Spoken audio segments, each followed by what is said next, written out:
Oi, gente!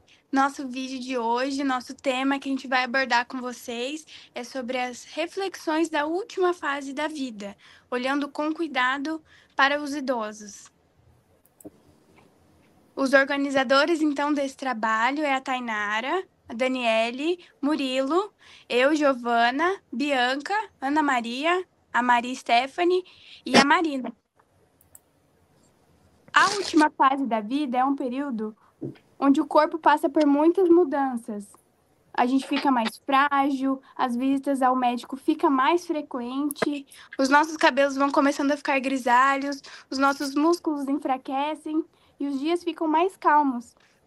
E então a gente tem que dar uma visão maior para essa fase da vida e com esse trabalho vocês vão conseguir ver toda, todas as fases e todas as dificuldades que os idosos enfrentam. Agora nós vamos falar um pouquinho sobre as fases e as causas. Muito se fala sobre a solitude na última fase, considerando que é um momento que os idosos acabam passando mais tempo sozinhos, a maioria deles são aposentados, então os filhos vão trabalhar, os netos vão trabalhar, ou os netos vão estudar, ou aquele idoso muitas vezes já mora sozinho, então passa um tempo maior sem ter contato com a família durante a semana, talvez não participa de tantas atividades culturais e a solitude passa a ser um ponto bem presente na vida dele. A gente também tem que focar nossa atenção na dependência e na necessidade de cuidados. Então, aqui nós até destacamos que a família, muitas vezes, ela passa a se organizar para dividir os cuidados, tanto a questão financeira, tanto os cuidados na prática mesmo, muitas vezes de quando esse idoso precisa de algum internamento ou não está se sentindo muito bem, os filhos vão revezando esses cuidados na própria casa do idoso, só que quando passa a demandar muito cuidado, eles costumam estar contratando um terceiro para estar auxiliando nesses cuidados. E essa parte é muito interessante porque a gente tem que pensar que é uma pessoa de fora que ela está migrando para aquela realidade do idoso e o relacionamento deles é um ponto que precisa ter muita atenção também, porque muitas vezes o idoso não se sente tão bem, até ele se adaptar com aquela nova pessoa transitando pela casa, entender que ela é responsável por auxiliar ele nas atividades cotidianas, que antes para ele parecia ser tão simples, e aí de repente você precisa de um terceiro para te auxiliar em coisas tão banais do dia a dia.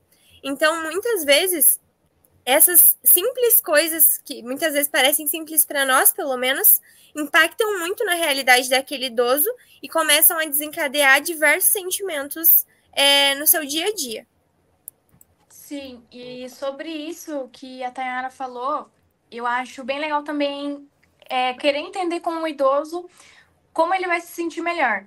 Porque às vezes ele prefere ter um terceiro na casa dele e continuar na casinha dele. Porque muitas pessoas não gostam, às vezes, dessa.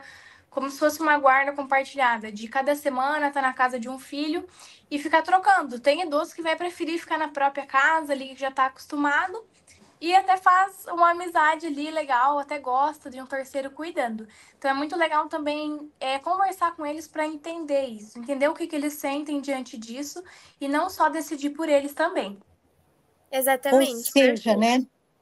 Ou seja, nessa fase é importante deixar que o idoso também tome decisões, ele continue sendo o protagonista da sua vida, né? Porque normalmente os filhos ou quem está cuidando toma as decisões e acaba tirando essa autonomia do idoso, e isso pode impactar na sua autoestima. Exatamente, perfeito. Dentre isso também, tem a questão da dependência financeira, já entra nisso que a gente estava falando também. Então, tem alguns casos que os filhos são responsáveis pelos pais. Então, desde um remédio que é comprado, até os mantimentos da casa, até um pertence pessoal que esse idoso precisa estar adquirindo, ele precisa estar sempre entrando em contato com o filho, para que o filho mande esse dinheiro para que ele possa fazer isso. E, querendo ou não, isso pode desencadear alguns sentimentos naquele idoso também. Então, poxa, qual que é o meu papel dentro disso aqui? Toda vez que eu precisar de algo, então eu preciso estar recorrendo até meu filho, então não tem essa dependência, né?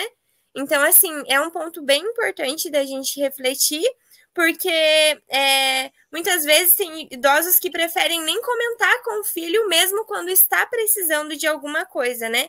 E o quanto isso vai mexendo com eles durante o passar do tempo, porque alguns conseguem a sua mini independência, digamos assim, por conta da aposentadoria, que é um ponto que é muito importante, mas outros, muitas vezes, com o dinheiro que tem da aposentadoria, não consegue tá pagando tudo que precisa, ou tá tendo uma condição de vida que consiga, né, ter esse controle. E aí, muitas vezes, se a relação com essa outra pessoa que vai ajudar com esse filho, com esse neto, com essa outra pessoa que vai estar auxiliando ele na parte financeira, se não for uma relação boa, se não for uma relação respeitosa, pode estar deixando ele extremamente desconfortável e novamente estar desencadeando vários sentimentos ruins que vão se acarretando, né? Agora eu vou passar a minha fala para a Marina, que ela vai explicar um pouquinho sobre o próximo tópico. Outro marco que causa muito impacto na vida do idoso é a viuvez, ou seja, a perda do cônjuge, que traz assim desafios emocionais, então passa por tristeza. Aí esse idoso, ele precisa novamente estar se adaptando, então ele precisa, com essa nova condição de conviver sozinho, uma pessoa que conviveu ali com ele por muitos anos, muitas vezes é o único ponto de apoio, já tem uma amizade construída, já conhece todos os seus costumes, conhece toda a vivência e de repente ele perde esse ponto de apoio, né? Então precisa novamente estar fazendo essa outra adaptação, onde a tristeza, aí precisa lidar, muitas vezes vem a depressão, né? E esse processo de luto é de extrema importância, ele precisa ter essa recuperação emocional, porque muitas vezes, né, vai causar falta de apetite, pode causar alguns outros tipos de doença, se caso ele não tenha uma estrutura, um apoio emocional dos familiares e até mesmo de um profissional, um psicólogo, que seria o ideal, né, para esse idoso. É muito interessante a gente pensar nisso, né, Marina? Porque muitas vezes, quando a gente observa um casal de longas datas, né, que eles já estão juntos há muito tempo, pode acontecer até de um falecer primeiro e, em consequência disso, alguns meses depois, vem o falecimento do outro, né? Porque realmente ele é como se fosse um só, né? Porque são muitos anos juntos, muitas vivências, e o emocional daquele idoso se afeta muito quando vem essa perda, né? Então, a atenção da família, de quem convive, da validação dos sentimentos dessa pessoa que está vivenciando por isso é de extrema importância, né? Principalmente nessa fase que nós estamos falando. Isso mesmo.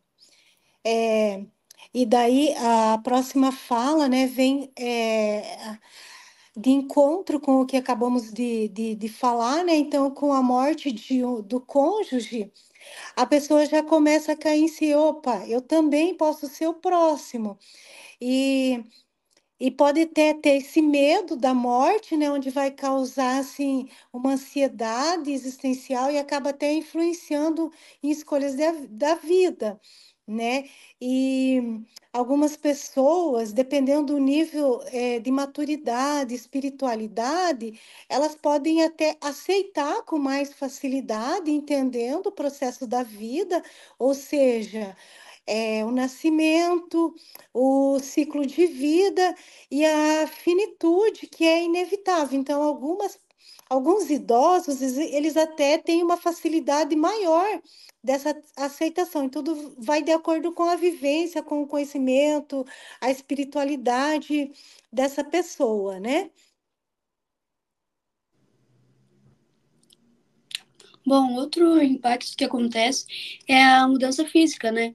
Que no caso, o corpo vai ficando mais fraco, ele começa a precisar de um pessoa, não consegue mais fazer, por exemplo, caminhadas sozinho, precisa de alguém perto, não consegue ir no mercado sozinho, porque o corpo já não aguenta. E outras coisas são também os declínios cognitivos, né? Porque pode ocorrer uma perda de memória.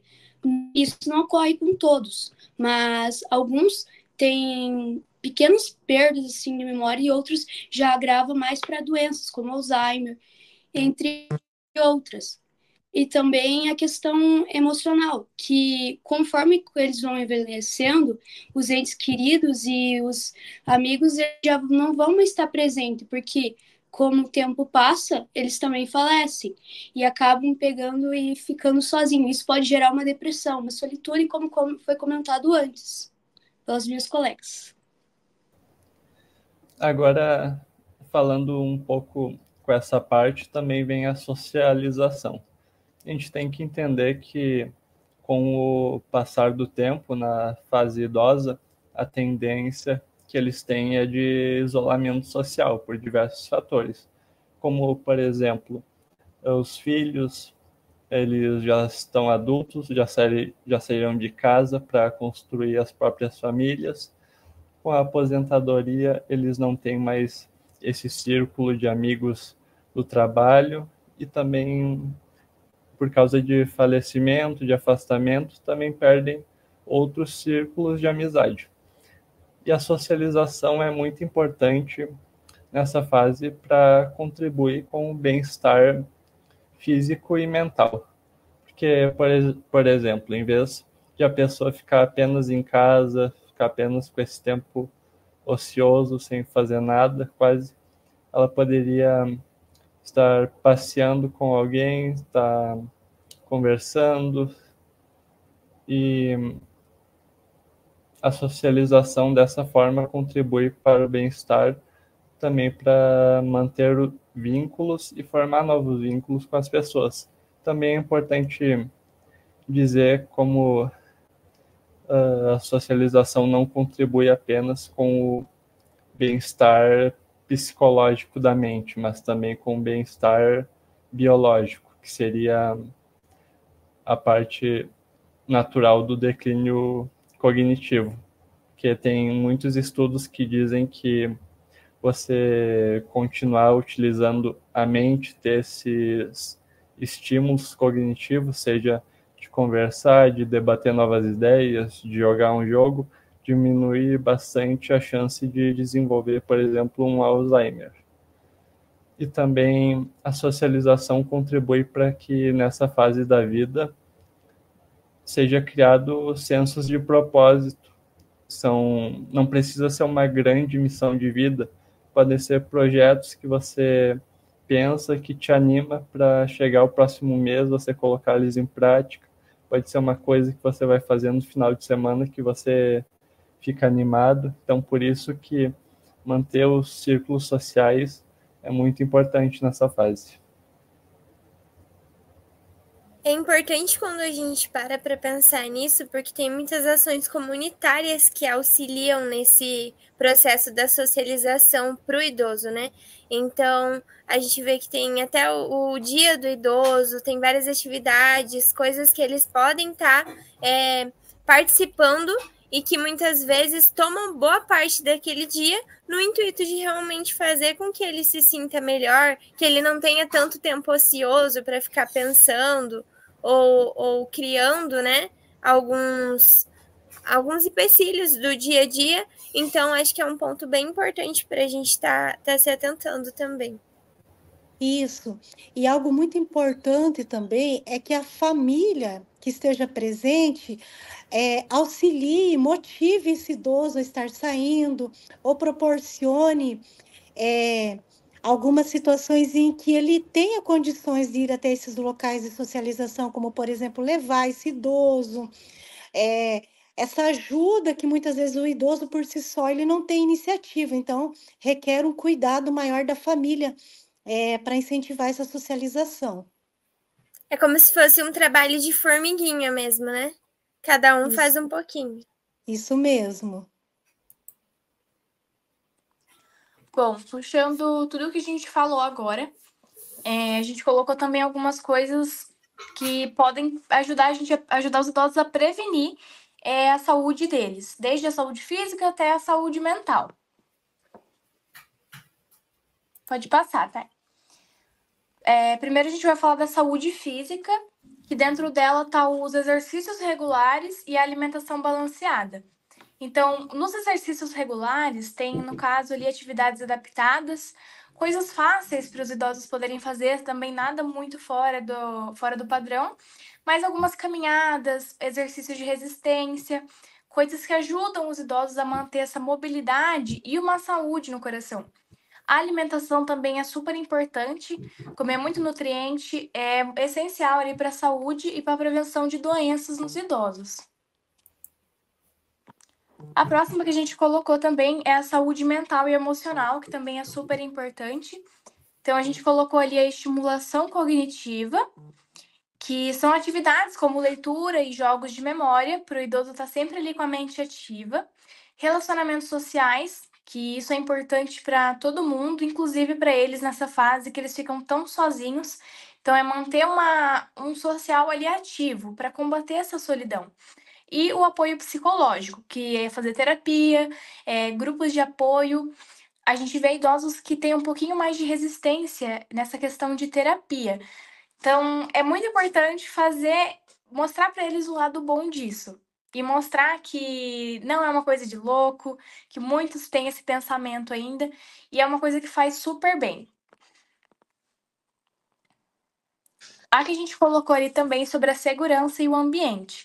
Então, modificações no lar, que no caso, adequações para eles, alguma coisa que previne queda e acidente, como cuidado com escadas. Casa com escada também é bem complicado para eles depois de uma certa idade. E uma tecnologia assistiva, que são dispositivos com alarmes de emergência caso ocorra alguma coisa. A educação e a informação. Então, a gente vai falar ali também da conscientização, que é educar sobre as condições de saúde para os idosos, explicar para eles, mostrar um manejo adequado e programas de prevenção, que é para eles participarem ali de programas específicos que oferecem um suporte para ele e informações que vão ser bem úteis também. É bem importante a gente refletir sobre isso, né? Porque muitas vezes a gente tem essa ideia engessada de que as pessoas mais velhas sabem tudo e que elas têm esse tanto de informação e que muitas vezes a gente até fica com um pouquinho de medo de se impor ou de trazer o novo para eles. Mas o quão importante também é a gente estar sempre trocando figurinha e estar mostrando essa nova geração para eles e a forma que eles podem levar a vida mais leve, essa questão das redes sociais, a facilidade na comunicação com a família, com os amigos atualmente. Então, antes, para você ter contato com uma pessoa, um familiar que mora longe, que te gerava um sentimento tão bom, tá ali falando com ele, que era tão difícil antes esse contato, hoje, em questão de segundos, a gente consegue essa aproximação, né?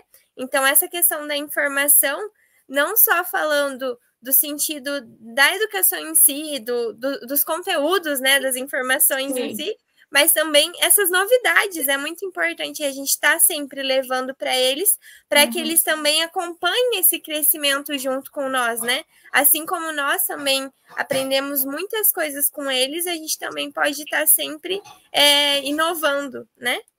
No caso, trazendo novo para eles. E tem uma fala bem legal que eu vi esses dias também, que é que a gente não pode esquecer que é a primeira vez deles vivendo também. Então, eles são mais velhos, eles têm mais experiência, só que também é a primeira vez deles vivendo. Então, tem muitas coisas que eles não sabem, que às vezes a gente não tem paciência para explicar, que eles vão achar super legal. Perfeito. Tudo que a gente falou, tem mais um pouco ali dos aspectos legais e financeiros. Tudo que a gente falou até agora, tudo se complementa, principalmente ali no quesito de prevenção. Então, uma coisa vai complementando a outra. A saúde física, ela complementa a saúde mental e vice-versa. Então, não tem como você estar mal fisicamente e estar bem emocionalmente. Uma coisa vai estar complementando a outra.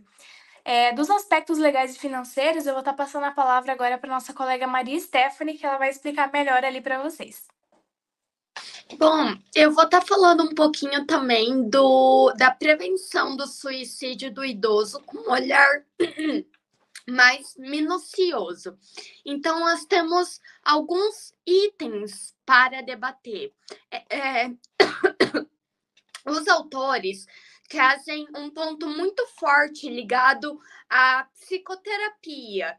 É um ponto fundamental para o ajude para a questão dos fatores biopsicossociais dos idosos. Também o forte ligamento com a família, com o social, com a religiosidade. A gente sabe que a religiosidade pode vir como um acalanto para os idosos, pode trazer como um propósito de vida, pode ajudar eles a achar muitas visões.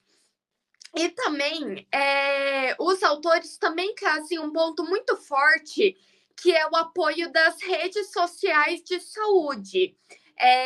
A gente tem uma saúde muito precária quando a gente pensa na prevenção de suicídio dos idosos, e é um fator que tem que se melhorar e vir a dar mais suporte a esse fator que está acontecendo nos dias de hoje e que é um tabu, o suicídio do idoso. Não sei se os meus colegas querem complementar alguma coisa. Na verdade, como foi falado, a questão que a saúde física complementa a saúde mental e vice-versa. Então, quando um idoso ele está conectado com a vida, quando ele tem motivação para viver. Então, isso acaba até tendo essa prevenção do suicídio, né? E muitas vezes esse tabu de se falar do suicídio, ele é até evitado. Mas o fato de que proporcionando toda essa sociabilização, todo essas condições para que o idoso viva bem, já é uma grande aliado na prevenção do suicídio. Com certeza. Os autores também trazem que essa criação do laço mais forte, familiar, social e de religiosidade, nesse momento tão difícil para o idoso que pode estar com uma depressão, que pode estar a ponto de cometer um suicídio, pode vir para reconstruir a sua autonomia, reconstruir o seu senso de personalidade, com a ajuda dos seus entes queridos, dos seus amigos, pode ajudar a saúde mental dele.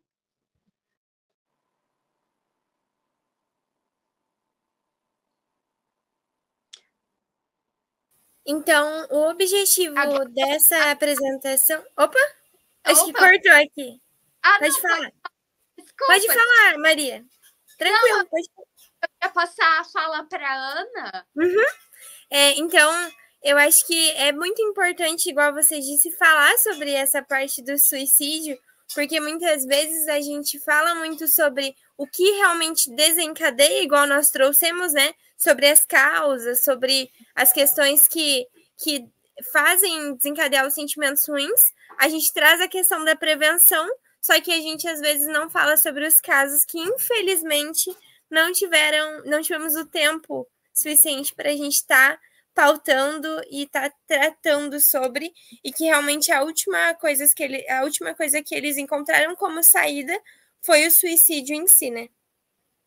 Sim, e um do aspecto que eu esqueci de falar, que é muito importante, aqui no nosso slide está aspectos ligados financeiros. E o autor traz a psicoterapia como fundamental. Só que muitas vezes tem muitos idosos que não têm um suporte financeiro para pagar uma psicoterapia. Graças a Deus, a gente tem o CAPS hoje em dia, a gente tem o CVV, a gente tem muitos centros para ajudar. Mas a gente sabe que, às vezes, indo atrás de uma psicoterapia particular é mais fácil, é mais rápido para um caso que está um pouco extremo e precisa de uma ajuda. Então, é um fator a se pensar também. Então, bom, para finalizar, a gente espera que vocês tenham gostado, tenham entendido um pouco como funciona essa questão com os idosos, tenham aprendido com a gente também, porque esse é um assunto muito interessante e que precisa ser falado. É uma coisa que tem que ser trazida mais à tona, porque a gente vê muito pouco falar sobre isso, principalmente sobre a prevenção. Porque é melhor a gente estar prevenindo do que remediar essas coisas que podem acontecer depois. Então, é ficar ligadinho, se você tem um idoso aí na sua família, ficar ligado em todos esses aspectos, porque muitas vezes eles sentem as coisas caladas e eles não falam pra gente. E hoje em dia a gente tem todo o acesso que a gente precisa, né? Toda a informação tá na palma das nossas mãos.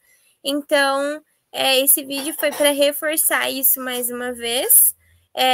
Aqui no final nós também trouxemos algumas referências de alguns lugares que nós tiramos todo esse material. E com certeza foi uma experiência, falando por mim e pelo grupo, foi uma experiência bem legal falar sobre isso. Foge um pouco do que a gente está acostumado e trazer isso para vocês foi bem importante também. E trocando as nossas figurinhas entre nós de tudo que a gente estudou. Obrigada, gente. É isso. Obrigada, gente. Obrigada. Tchau, tchau. Tchau.